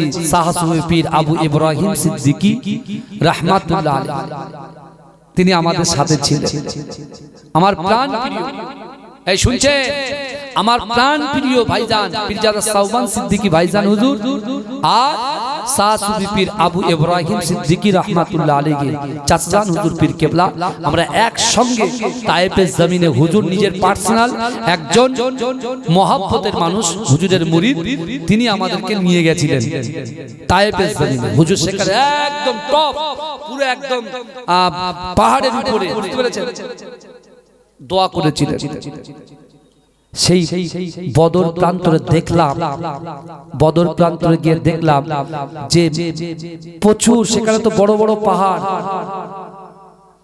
পাথরের পাহাড়, আর যেখানে জাবালে রহমত পাহাড়, যেটা জাবালে মালাইকা যে পাহাড়টা, পুরো ধুলোর পাহাড়। জোরে বলুন, ওই পাহাড়ে কাকে নামিয়েছে আল্লাহ? ফেরেশতাদেরকে নামিয়েছে, তাদের পায়ের ধুলো, তাদের পায়ের ছোঁয়ায় পাহাড়টাকে ধুলো বানিয়ে দিয়েছে। জোরে বলুন। আচ্ছা, ইবলিস তো পুরো দেখতে পাচ্ছে সব, ও দেখতে পাচ্ছে ফেরেশতারা বড় বড় ফেরেশতা নামছে, আর পারবে? ও তখন সুরাকার ভেস থেকে আউট, বলে শিগগিরই পালা, তোরা যদি এখন এখানে থাকিস একটাকেও জ্যান্ত আর ফিরবি না বাড়ি। আবার এর ভিতরে আবু জেহেল বড় নেতা, তার ছেলে ইকরামা, সে এখন ঠিক করেছে আমার বাপ হচ্ছে বড় সেনাপতি, আমার বাপের কাছে আমি বড় হওয়ার জন্য, তার নামটা নেওয়ার জন্য আমি প্রথমে কি করব, প্রথম কাজ হচ্ছে মোহাম্মদ মুস্তাফার গর্দানটা আমি আমার বাপের কাছে আনবো। জোরে বলুন নাউজুবিল্লাহ। আল্লাহ বলছে আবু জেহেল রে, তোরা দুনিয়ার জমিনের উপরে আসমানের নিচে আমার রাসূলুল্লাহকে মারার প্ল্যান করিস, আর আমি আল্লাহ আমার রাসূলুল্লাহকে আসমানের উপরে বাঁচানোর প্ল্যান করি। জোরে বলে, জোরে বলবেন, চিৎকার দিয়ে বলবেন। কিন্তু আমার ভাই জানেরা, হে নবী পাকের উম্মত উম্মতিরা, হে নবী দেওয়ানারা, আল্লাহর রাসূল যখন বদর প্রান্তরে আসবে, এই ওমর ইবনুল জামু একদিন সকালবেলা সুবে সাদেকের সময় ফজরের নামাজটা আদায় করে আল্লাহর রাসূলের দিকে তাকিয়ে তাকিয়ে কাঁদে। ও যুবকেরা, বিশ্ব নবী রাসূলুল্লাহ সাল্লাল্লাহু আলাইহি ওয়াসাল্লাম ওমর ইবনুল জামুকে বলল, ও বাবা ওমর ইবনুল জামু, তুমি এমন করে ক্রন্দন করো গেল, ইয়া রাসূলুল্লাহ, হাবিবাল্লাহ, আমার তো বয়স হয়ে গেছে, আমার তো 4টে নিয়ত ছিল, একটা নিয়তকে আল্লাহ পূরণ করেছে, এখনো 3টে নিয়ত বাকি আছে। ইয়া রাসূলুল্লাহ, হাবিবাল্লাহ, আমি আল্লাহকে ভয় করি, রাসূলুল্লাহ আপনাকে আমার জীবনের থেকে মহব্বত করি, নামাজের পাটিতে নামাজ আদায় করি। ইয়া রাসূলুল্লাহ, হাবিবাল্লাহ, না না না, আপনি যে বদরের যুদ্ধে যাবেন, ওই বদরের যুদ্ধে আমি ওমর ইবনুল জামু আমাকে সঙ্গে করে নিয়ে যেতে হবে। আল্লাহর রাসূল বলেছিলেন, ও বাবা ওমর ইবনুল জামু, তোমার শরীরটা অসুস্থ, তুমি খোড়া মানুষ, না না না, কাফেররা কখনো কারোর বন্ধু হতে পারে না, না না না, যারা তোমাকে আঘাত করবে, শেষ করবে, হত্যা করে দেবে, তোমার শরীর অসুস্থ, তুমি কিভাবে লড়াই করবে, না না না, আমি রাসূলুল্লাহ তোমাকে বারণ করলাম, তুমি বাড়িতে থাকো, তুমি মসজিদে নববী শরীফে থাকো।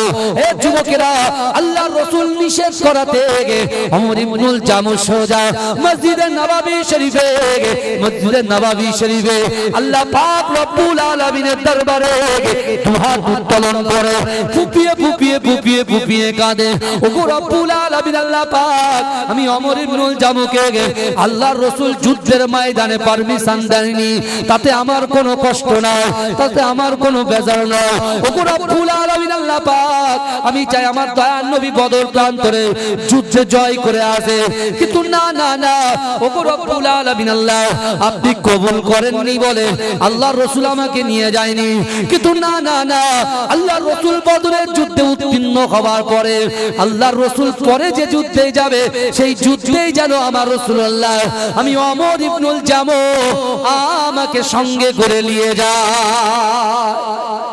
এজরে বলেন কি চিন্তা দেখ। আর আমরা যদি বলে ওখানে যেও না, আমার ভালোবাসে, আমি বলছি লটারি কাটি যেও না, দৌড়, হুজুর ভালো না, যা, আজ থেকে হুজুরের সাথে কোনো সম্পর্ক, এই ভালোবাসার কোনো দাম আছে? এই কথা বলেন। আরে ভালো তো বাসবো, আল্লাহকে খুশি করার জন্য তোমাকে ভালোবাসবো, আপনি আমাকে ভালোবাসবেন আল্লাহকে খুশি করার জন্যই তো আপনি আমাকে ভালোবাসবেন। সব কিছুর ভিতরে কার ভালোবাসা থাকতে হবে? আল্লাহর ভালোবাসা থাকতে হবে। চিন্তা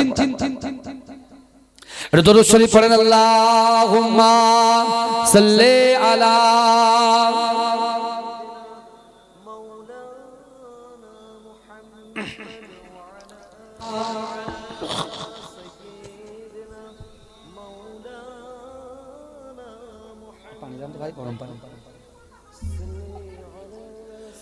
রিজিকের পর লা ইলাহা ইল্লাল্লাহ, মহব্বতে জোরে জোরে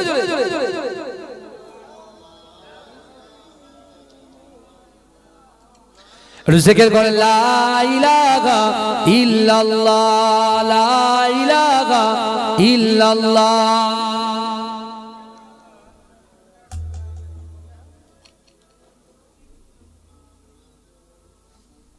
আমার বাবাজিরা ভাই, যে কথা আমি আপনাদেরকে বলছিলাম,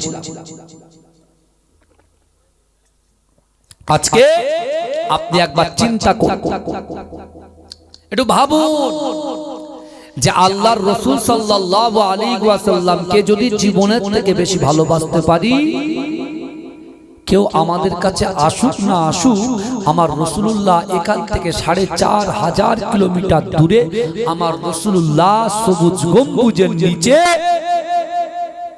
আমার রাসূলুল্লাহ সিজদারত অবস্থায় রব্বি হাবলি ইয়া উম্মতি, আমার উম্মতের কি হবে, আমার উম্মতের কি হবে বলে কন্দনরত অবস্থায় আছে। ওই রাসূলকে যদি জীবনের থেকে বেশি মহব্বত করতে পারেন, রাসূল তোমার সাথে সাক্ষাৎ করে যাবে। জোরে বলবেন না, এই জোরে হবে না সুবহানাল্লাহ। চিন্তা করেন, ভাবনা চিন্তা করেন। আসুন না নিজেরা পরিবর্তন হয়ে যায়। বউ গোনা হয়ে গেছে, এবার একটু নামাজের দিকে আসি। হ্যাঁ, 1 মাস পরে রোজা, তাই তো নাকি কথা বলে? 1 মাস পরে পবিত্র মাহে রমজান। রাসূল বলছে শাবানু শাহরি ওয়া রমাদানু শাহরুল্লাহ। শাবান হলো আমি রাসূলুল্লাহর মাস, আর রমজান মাসটা হলো আল্লাহর মাস। জোরে বলেন, এই জোরে বলেন না। রজব শেষের দিকে 29 তারিখে শেষ, শাবানে পড়বো, তখন রাসূলুল্লাহর মাসে পড়বো। একদিকে রাসূলুল্লাহ, একদিকে রাহমাতুল লিল আলামিন, আর তারপরে রব্বুল আলামিনের মাস। জোরে বলেন, জোরে বলবেন না। আল্লাহ রাসূল সাল্লাল্লাহু আলাইহি ওয়াসাল্লাম কি করলেন? এই সর্বপ্রথমে যে ইসলামের শত্রুতা করেছে, রাসূলুল্লাহর শানে কুরুচিকর মন্তব্য করেছে, যে রাসূলুল্লাহ সাহাবাদেরকে জন্মভিটা থেকে তাড়িয়েছে, সেই ইকরামার বাপ যার নাম আবু জাহাল, অর্থাৎ যার ভালো নাম ওমর ইবনুল হিশাম, বদর প্রান্তরে আল্লাহ পাক তাকে জাহান্নামে পাঠিয়ে দিয়েছে। জোরে বলুন, এই জোরে বলবেন না। বদর প্রান্তরে শেষ, তার ছেলে ইকরামা পালিয়ে গেছে, যেহেতু সুরাকার ভেষ ধরে শয়তানও পালিয়েছে, বাপের লাশ টাশ ফেলে রেখে পালিয়েছে, ছেলে পালিয়েছে। মক্কায় গিয়ে আবার একটা বড় জায়গা তারা ঠিক করছে, এবারে এমন ধরা ধরবো মুহাম্মদ সাল্লাল্লাহু আলাইহি ওয়াসাল্লাম তার অনুসারীদের কাজ ছাড়বো না। আল্লাহ রাসূল একদিন হঠাৎ সাহাবা বেলালকে ডেকে বলছে, বেলাল আমার ওমর ইবনুল জামুকে খবর দাও তো, আমার ওমর ইবনুল জামুকে খবর দাও। বলে ইয়া রাসূলুল্লাহ কেন? বলছে আমার ওমর ইবনুল জামুকে আমি যুদ্ধের ময়দানে ওহদ প্রান্তরে নিয়ে যাব। জোরে বলবেন, এই জোরে বলবেন না। যেই বলেছে ওমর ইবনুল জামুকে যুদ্ধের ময়দানে নিয়ে যাবে, আল্লাহর রাসূলের সাহাবা বেলাল এক ছুটে ওমর ইবনুল জামুর বাড়িতে। যেই বলেছে, ওমর ইবনুল জামুর 2 জন পুত্র ছিল, যথেষ্ট বড়, তাদের দিকে না তাকিয়ে, স্ত্রীর দিকে না তাকিয়ে, ইসলামের জন্য কলেমার ঝান্ডা উত্তোলনের জন্য তার জীবনের থেকে প্রাণ প্রিয় রাসূলুল্লাহর ভালোবাসায় বাড়ি থেকে এক ছুটে মসজিদে নববীতে হাজির হয়ে গেছে। জোরে এই জোরে বলা যাবে না, এটা চিৎকার দিয়ে বলবেন না। নারে তাকবীর।